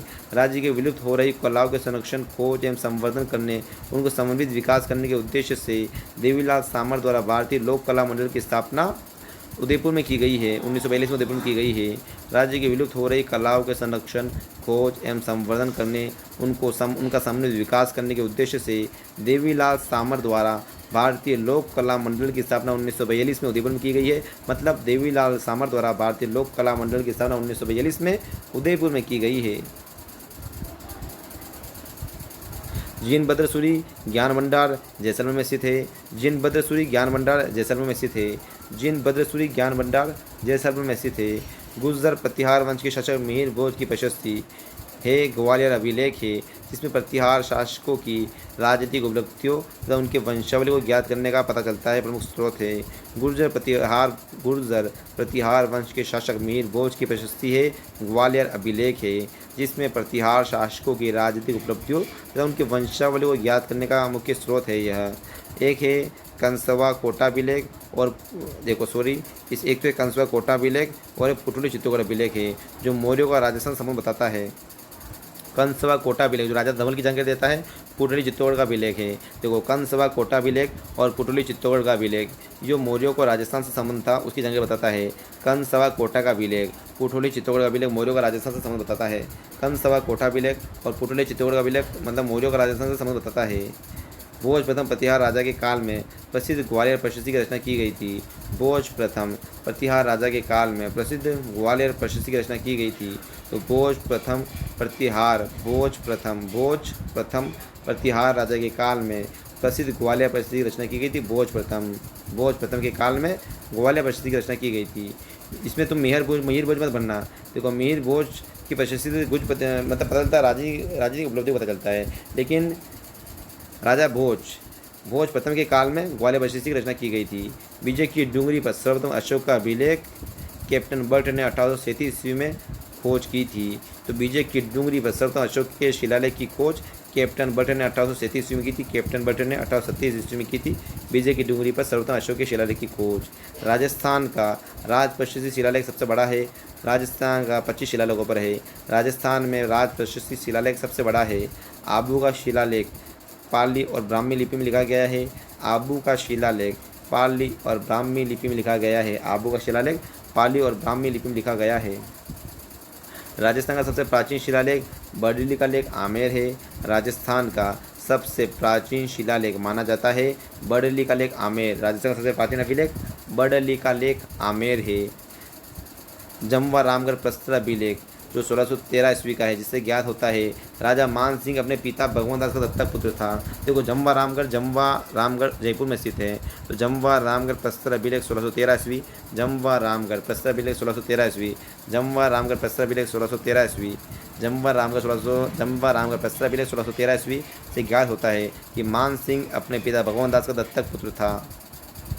कीर्ति स्तंभ प्रशस्ति 1460 ईस्वी का अभिलेख है जो महाराणा कुंभा के लेखन पर प्रकाश डालता है कि महाराणा प्रताप ने क्या क्या लिखा। इसको कीर्ति स्तंभ प्रशस्ति को लिखा था महेश भट्ट ने लिखा था। कीर्ति स्तंभ प्रशस्ति 1460 ईस्वी का अभिलेख है जो कीर्ति स्तंभ प्रशस्ति और कुंभा प्रशस्ति दोनों 1460 ईस्वी का अभिलेख है। कीर्ति स्तंभ प्रशस्ति 1460 ईस्वी का अभिलेख है जो महाराणा कुंभा के लेखन पर प्रकाश डालता है। सवाई राम सिंह ने राजस्थान स्कूल ऑफ आर्ट्स की स्थापना 1866 ईस्वी में की थी।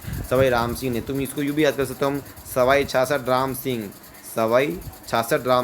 मतलब सवाई राम सिंह ने राजस्थान स्कूल ऑफ आर्ट्स की स्थापना 1866 ईस्वी में की थी। मतलब सवाई राम सिंह ने कब की? तो सवाई 66 राम सिंह।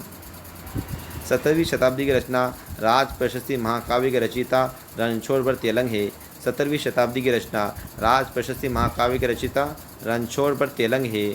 आज के राजस्थान को 19वीं शताब्दी में राजपूताना नाम जॉर्ज थॉमस ने दिया था। आज के राजस्थान को 19वीं शताब्दी में राजपूताना नाम जॉर्ज थॉमस ने दिया था और अंग्रेजों के समय राजस्थान को राजपूताना नाम से जाना जाता था। अंग्रेजों के समय राजस्थान को राजपूताना नाम से जाना जाता था। एक बात ध्यान रखना, 19वीं शताब्दी में राजपूताना नाम दिया राजस्थान को जॉर्ज थॉमस ने और राजपूताना को फिर राजस्थान नाम दिया कर्नल जेम्स टोड ने। राजस्थान की प्रारंभिक एवं विलुप्त हो रही कलाओं के संरक्षण, खोज एवं संवर्धन करने, उनको समन्वित विकास करने के उद्देश्य से स्थापित संस्थान है भारतीय लोक कला मंडल उदयपुर है। तो राज्य के प्रारंभिक एवं विलुप्त हो रही कलाओं के संरक्षण देवीलाल सामान्य ने करी थी। इसकी स्थापना 1942 में। राजस्थान की प्रारंभिक एवं विलुप्त हो रही कलाओं के संरक्षण, खोज एवं संवर्धन करने, उनको समन्वित विकास करने के उद्देश्य से स्थापित संस्थान है भारतीय लोक कला मंडल उदयपुर है। 1960 में सभी रूपायन संस्थान जोधपुर का मुख्य कार्य है। राजस्थानी कला का संकलन है। 1960 में श्री रूपायन संस्थान जोधपुर जो बोरंदा में स्थित जोधपुर में स्थित उसका मुख्य कार्य राजस्थानी कला का संकलन है। राजस्थान में पोथीगर अध्ययन केंद्र जापान देश की सहायता से जयपुर में खोला गया है।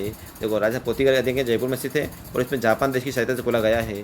तो राजस्थान में पोथीगर अध्ययन केंद्र तो जयपुर में स्थित है और यह जापान देश की सहायता से खोला गया है। राजस्थान के जोधपुर जिले में युद्ध संग्रहालय की स्थापना अगस्त 2015 में की गई।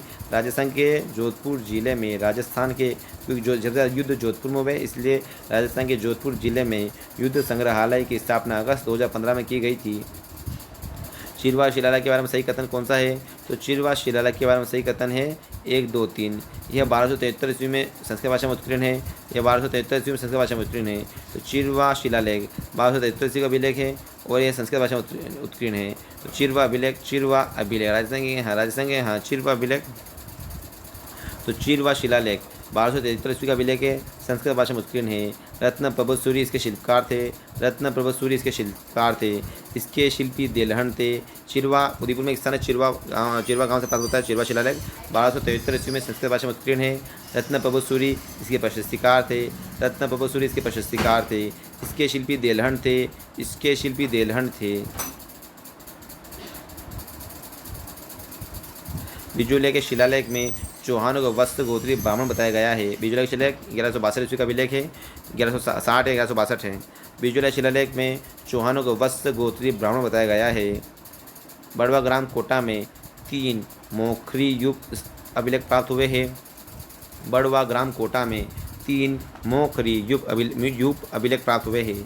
बड़वा ग्राम कोटा में 3 मोखरी युग अभिलेख प्राप्त हुए हैं। बड़वा ग्राम कोटा में 3 मोखरी अभिलेख प्राप्त हुए हैं।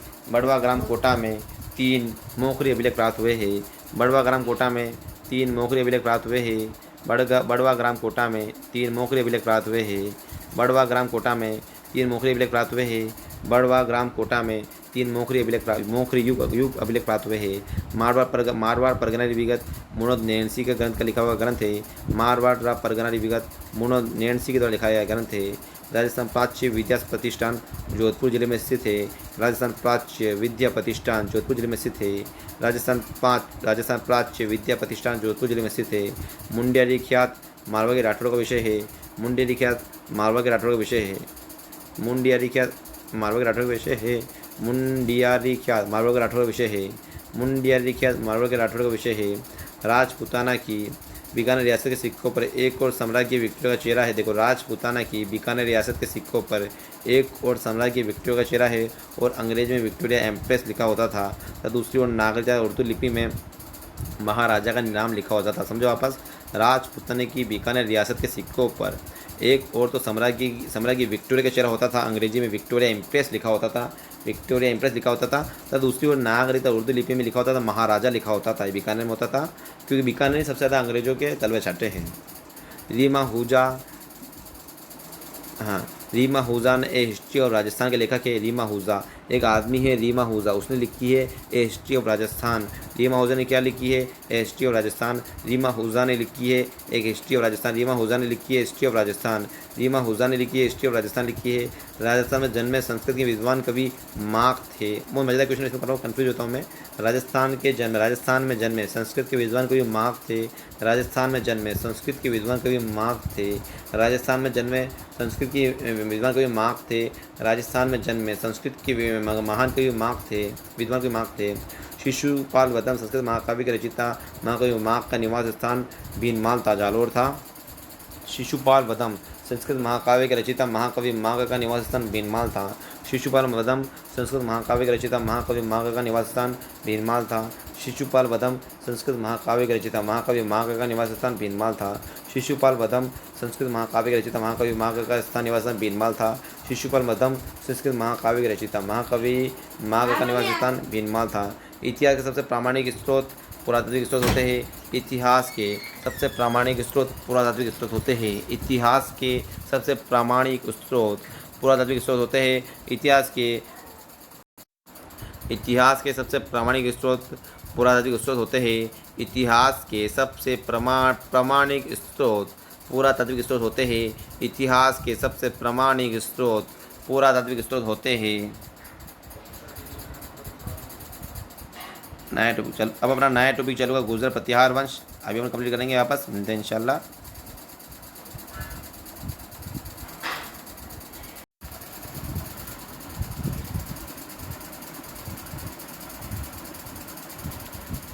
अब हम पढ़ रहे हैं पेज नंबर 68 से। नया टॉपिक है गुर्जर प्रतिहार वंश। गुर्जर प्रतिहार वंश राजस्थान में प्रतिहार वंश के संस्थापक हरिश्चंद्र की राजधानी मंडोर थी। राजस्थान में प्रतिहार वंश के संस्थापक हरिश्चंद्र की राजधानी मंडोर थी। प्रतिहार शासक जिसने सर्वप्रथम जालोर को अपनी राजधानी बनाया वह नागवट प्रथम था। प्रतिहार शासक जिसने सर्वप्रथम जालोर को अपनी राजधानी बनाया वह नागवट प्रथम था। प्रतिहार शिलालेखों में पदाधिकारियों का उल्लेख राजपुरुष में आता है। प्रतिहार शिलालेखों में पदाधिकारियों का उल्लेख राजपुरुष आता है। प्रतिहार शिलालेखों में पदाधिकारियों का उल्लेख राजपुरुष नाम से आता है एक तरह से। गुर्जर प्रतिहार पाल एवं राष्ट्रकूट शासन में केंद्रीय सत्तात्मक राजतंत्र शासनता ये कथन सही है। गुर्जर प्रतिहार पाल एवं राष्ट्रकूट शासन में केंद्रीय सत्तात्मक राजतंत्र शासनता सही मतलब राजा का शासन था। 8वीं से 10वीं शताब्दी तक राजस्थान में प्रतिहार वंश का शासन था। 8वीं से 10वीं शताब्दी तक राजस्थान में प्रतिहार वंश राजपूत वंश का वर्चस्व रहा था। राजस्थान में प्रतिहारों की सबसे प्राचीन महत्वपूर्ण शाखा मंडोर थी। राजस्थान में प्रतिहारों की सबसे प्राचीन व महत्वपूर्ण शाखा मंडोर थी। प्रसिद्ध खगोलविद ब्रह्मगुप्त व महाकवि माघ के नगरी के तौर पर बीनमाल को जाना जाता है। प्रसिद्ध खगोलविद ब्रह्मगुप्त व महाकवि माघ के नगरी के तौर पर बीनमाल को जाना जाता है। प्रतिहार वंश का अंतिम शासक यशपाल था।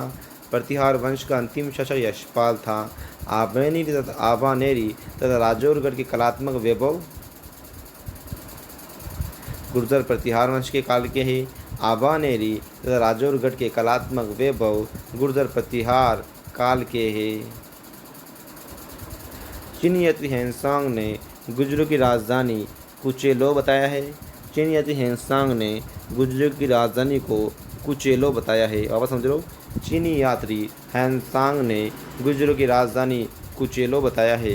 कन्नौज पर अधिकार को लेकर हुए त्रिकोणीय संघर्ष में राष्ट्रकूट पाल व गुर्जर प्रतिहारों में वत्सराज प्रतिहार शासक ने विजय प्राप्त की। कन्नौज पर अधिकार को लेकर हुए त्रिकोणीय संघर्ष में राष्ट्रकूट पाल व गुर्जर प्रतिहार में वत्सराज प्रतिहार शासक ने विजय प्राप्त की। मतलब कन्नौज पर वत्सराज ने विजय प्राप्त की है। कल्हण की राज तरंगिणी में मिहिर भोज प्रथम प्रतिहार शासक की उपलब्धियों के बारे में बताया गया है। कल्हण ने लिखी थी राज तरंगिणी। एक आदमी व कल्हण ने ग्रंथ का राज तरंगिणी। तो कल्हण की राज तरंगिणी में मिहिर भोज सही है। कल्हण की राज तरंगिणी में मिहिर भोज प्रथम प्रतिहार शासक की उपलब्धियों का बताया गया है। कल्हण की राज तरंगिणी में मिहिर भोज प्रथम प्रतिहार शासक की उपलब्धियों के बारे में बताया गया है। सुलेमान एक अरबी यात्री थे। 851 ईस्वी के यात्री थे। उन्होंने मिहिर भोज के संबंध में विवरण प्रस्तुत किया है। वो है सुलेमान एक अरबी यात्री थे। उन्होंने 851 ईस्वी में मिहिर भोज के संबंध में एक विवरण प्रस्तुत किया है। प्रतिहार शासक महेंद्रपाल प्रथम के राजकवि राजशेखर द्वारा रचित ग्रंथ है कपूर मंजरी, बाल रामायण, भुवन कोश, काव्य मीमांसा। प्रतिहार शासक महेंद्रपाल प्रथम के राजकवि राजशेखर पर रचित ग्रंथ है कर्पूर मंजरी, बाल रामायण, भुवन कोश, काव्य मीमांसा। आर्यवत का महाराजा धीराज की उपाधि महीपाल प्रथम गुर्जर प्रतिहार शासन की थी। आर्यव्रत का महाराजा धीराज की उपाधि महीपाल प्रथम गुर्जर प्रतिहार शासक की थी। समझो, आर्यव्रत का महाराजा धीराज की उपाधि महीपाल प्रथम गुर्जर प्रतिहार शासक की थी। आर्यव्रत का महाराजा धीराज की उपाधि महीपाल प्रथम गुर्जर प्रतिहार शासक की थी। मतलब समझो, आर्य कौन था? महीपाल प्रथम था। महीपाल प्रथम गुर्जर प्रतिहार शासक के समय अरब यात्री अल मसूदी ने भारत की यात्रा की और अपने विवरण में उस शासक का उल्लेख किया है। महीपाल प्रथम गुर्जर प्रतिहार शासक के समय अरब यात्री अल मसूदी ने भारत की यात्रा की और अपने विवरण में उस शासन का उल्लेख किया है।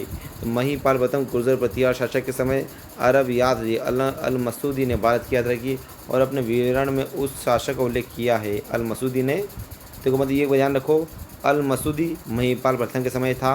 अल मसूदी महीपाल प्रथम के समय था और सुलेमान मिहिर भोज के समय था।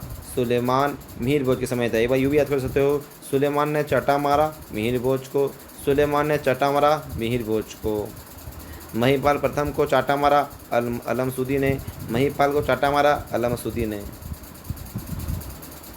राजशेखर उद्योतन सूरी व जीनसेन सूरी गुर्जर प्रतिहार शासनकाल से संबंधित थे। राजशेखर उद्योतन सूरी व जीनसेन सूरी, देखो समझो, राजशेखर उद्योतन सूरी व जिनसेन सूरी गुर्जर प्रतिहार शासनकाल से संबंधित है। राजशेखर ने लिखी कर्पूर मंजरी, काव्य मीमांसा, बाल भारत, हरविलास, भुवन कोश। राजशेखर ने लिखी कर्पूर मंजरी, काव्य मीमांसा, बाल भारत, हरविलास, भुवन कोश। अद्योतन सूर्य ने लिखी कुवलय माला, अद्योतन सूर्य ने लिखी कुवलय माला, अद्योतन सूर्य ने लिखी कुवलय माला और जिनसेन सूर्य ने लिखी हरिवंश पुराण, जिनसेन सूर्य ने लिखी हरिवंश पुराण, जिनसेन सूर्य ने लिखी हरिवंश पुराण लिखी है। गुर्जर प्रतिहारों के शासन के संबंधित क्षेत्र है। गुर्जर प्रतिहारों के शासन से संबंधित क्षेत्र है मंडोर, जालोर, भीनमाल। गुर्जर प्रतिहारों के शासन से संबंधित क्षेत्र है मंडोर, जालोर, भीनमाल। गुर्जर प्रतिहारों के शासन से संबंधित क्षेत्र है मंडोर, जालोर, भीनमाल। गटियारे के अभिलेख से प्रतिहारों की उत्पत्ति के बारे में पता चलता है। सबसे प्राचीन अभिलेख है राजस्थान का। गटियारे के शिलालेख से प्रतिहारों की उत्पत्ति के बारे में पता चलता है। 861 ईस्वी का ही जोधपुर से प्राप्त इस अभिलेख से कुक्कुट प्रतिहार ने उत्पन्न करवाया था। समझना, गटियाला का अभिलेख शिलालेख जोधपुर का शिलालेख है, 861 ईस्वी का शिलालेख है। इस अभिलेख को कुक्कुट प्रतिहार ने उत्पन्न करवाया था। इस अभिलेख को कुक्कुट प्रतिहार ने उत्पन्न करवाया था। प्रतिहारों की मंडोर शाखा की स्थापना हरिश्चंद्र ने की थी। प्रतिहारों की मंडोर शाखा की स्थापना हरिश्चंद्र ने की थी। प्रतिहारों की जालोर शाखा का संस्थापक नागभट्ट प्रथम था। प्रतिहारों की जालोर शाखा का संस्थापक नागभट्ट प्रथम था। प्रतिहारों की जालोर शाखा का संस्थापक नागभट्ट प्रथम था। जालोर अवंतियम कन्नौजी प्रतिहारों की नामावली नागभट्ट प्रथम प्रारंभ होती है। जालोर अवंतियम कन्नौजी प्रतिहारों के नामावली नागभट्ट प्रथम से प्रारंभ होती है। जालोर अवंतियम कन्नौजी प्रतिहारों की नामावली जालोर अवंतियम कन्नौजी प्रतिहारों की नामावली नागभट्ट प्रथम से प्रारंभ होती है। नागभट्ट प्रथम से प्रारंभ होती है। ग्वालियर प्रशस्ति के अनुसार नागभट्ट प्रथम ने नागावल्लोक उपाधि धारण की थी। ग्वालियर प्रशस्ति के अनुसार नागभट्ट प्रथम ने नागावल्लोक उपाधि धारण की थी। ग्वालियर प्रशस्ति के अनुसार नागभट्ट प्रथम ने नागावल्लोक उपाधि धारण की थी। राष्ट्रकूट राजा ध्रुव से पराजित होने के बाद प्रतिहार शासक वत्सराज ने अपनी राजधानी जालोर बनाई थी। राष्ट्रकूट राजा ध्रुव से पराजित होने के बाद प्रतिहार शासक वत्सराज ने अपनी राजधानी जालोर को बनाई थी। प्रतिहार शासक नागभट्ट द्वितीय ने अपनी राजधानी कन्नौज कान्यकुब्ज पर स्थापित की। प्रतिहार शासक नागभट्ट द्वितीय ने अपनी राजधानी कन्नौज कान्यकुब्ज में स्थापित की थी। तो प्रतिहार शासक नागभट्ट द्वितीय ने अपनी राजधानी कन्नौज कान्यकुब्ज में स्थापित की थी। बकुला अभिलेख में नागभट्ट द्वितीय परम भट्टारक महाराजा धीराज परमेश्वर प्रतिहार शासक को कहा गया है। वापस समझो, बकुला अभिलेख में नागभट्ट द्वितीय को परम भट्टारक महाराजा धीराज परमेश्वर नागभट्ट द्वितीय प्रतिहार शासक को कहा गया है। बकुला अभिलेख में नागभट्ट द्वितीय परम भट्टारक महाराजा धीराज परमेश्वर की उपाधि दी गई है और नागभट्ट प्रतिहार शासक को कहा गया है। प्रतिहार वंश का सर्वश्रेष्ठ शासक मिहिर भोज को माना गया है। प्रतिहार वंश का सर्वश्रेष्ठ शासक मिहिर भोज को माना गया है। उद्योतन सूर्य ने कुवलय माला व जिनसेन सूर्य ने हरिवंश पुराण लिखी। इससे वत्सराज प्रतिहार शासक से संबंधित है। तो उद्योतन सूर्य ने कुवलय माला लिखी व जिनसेन सूर्य ने हरिवंश पुराण लिखी। यह वत्सराज शासक से संबंधित है। कवि राजशेखर महेंद्रपाल प्रथम प्रतिहार शासक को रघुकुल चूड़ामणि, निर्भय नरेंद्र, अतीन्द्रपाल, महिषपाल आदि बिरुदों से संबोधित करता है। कवि राजशेखर महेंद्रपाल प्रथम प्रतिहार शासक को रघुकुल चूड़ामणि, निर्भय नरेंद्र, अतीन्द्रपाल, महिषपाल आदि बिरुदों से संबोधित करता है। कवि राजशेखर महेंद्रपाल प्रथम प्रतिहार शासक को रघुकुल चूड़ामणि, निर्भय नरेंद्र, अतीन्द्रपाल, महिषपाल आदि विरोधों से संबोधित करता है। इतिहासकार आर.सी. मजबूदार के अनुसार गुर्जर प्रतिहारों ने 6वीं से 12वीं शताब्दी तक अरब आक्रमणकारियों के लिए बाधा पर काम किया है। इतिहासकार आर.सी. मजबूदार के अनुसार गुर्जर प्रतिहारों ने 6वीं से 12वीं शताब्दी तक अरब आक्रमणकारियों के लिए बाधा का काम किया है। मंडोर के प्रतिहार क्षत्रिय माने जाते हैं। गुर्जर प्रतिहार शासक अग्निकुंड राजपूत नाम से भी जाने जाते हैं। गुर्जर प्रतिहार शासक अग्निकोण राजपूत से नाम से भी जाने जाते हैं। जोधपुर के निकट ओसिया के जैन मंदिरों का समूह प्रतिहारों की देन है। जोधपुर के निकट ओसिया के जैन मंदिरों का समूह प्रतिहारों की देन है। मुनद नैन्सी ने गुर्जर प्रतिहारों की 26 शाखा का वर्णन किया है। मुनद नैन्सी ने गुर्जर प्रतिहारों की 26 शाखाओं का वर्णन किया है। चीनी यात्री जिसने बीनमाल की यात्रा की थी वह हेनसांग है। चीनी यात्री जिसने बीनमाल की यात्रा की थी वह हेनसांग है। ओसिया में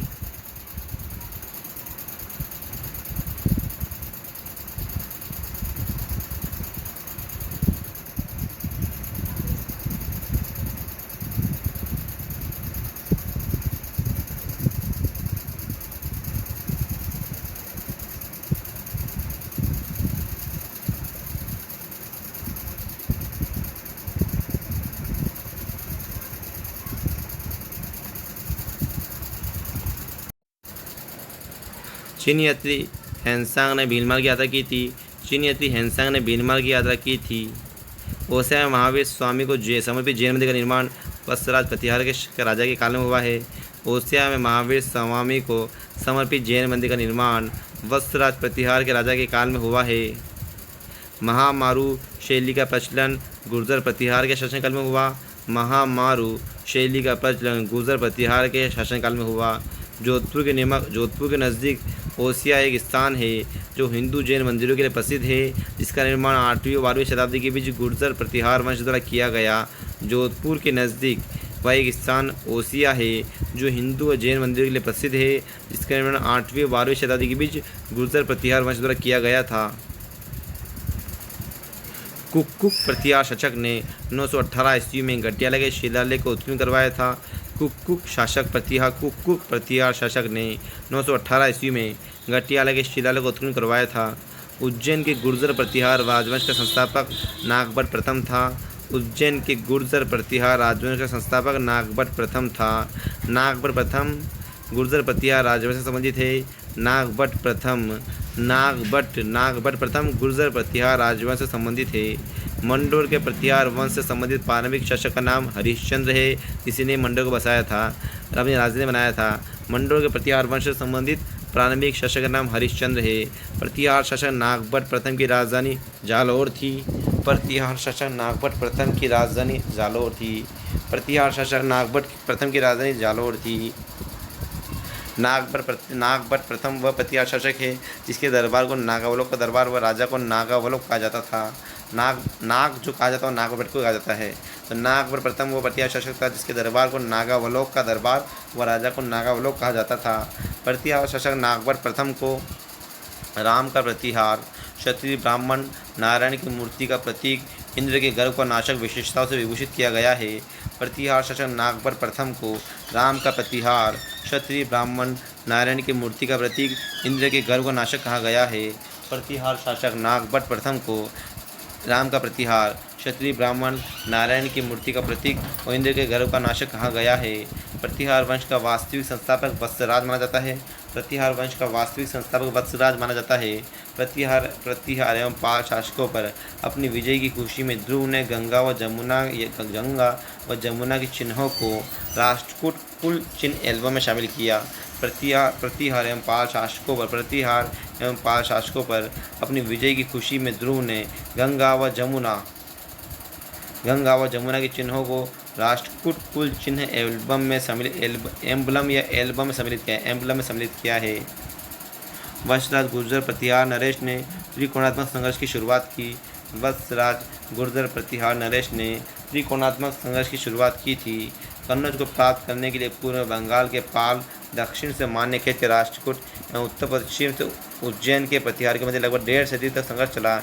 इसे भारतीय इतिहास में त्रिकोणात्मक संघर्ष कहा जाता है। कन्नौज, पूर्वी बंगाल और दक्षिण से मान्यखेत के बीच में संघर्ष चला उसको त्रिकोणात्मक संघर्ष कहा जाता है। ध्रुव प्रथम राजपूत शासक ने प्रतिहार शासक वत्सराज को पराजित किया। ध्रुव प्रथम राजपूत शासक ने प्रतिहार शासक वत्सराज को पराजित किया।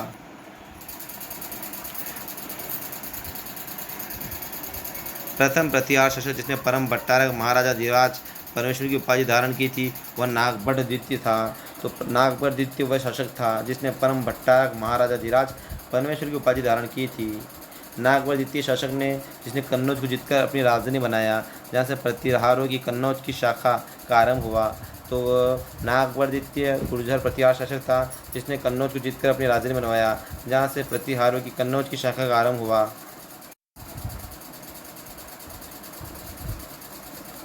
नागवर द्वितीय गुर्जर प्रतिहार शासक था जिसने कन्नौज को जीतकर अपनी राजधानी बनवाया, जैसे प्रतिहारों की कन्नौज की शाखा का आरंभ हुआ।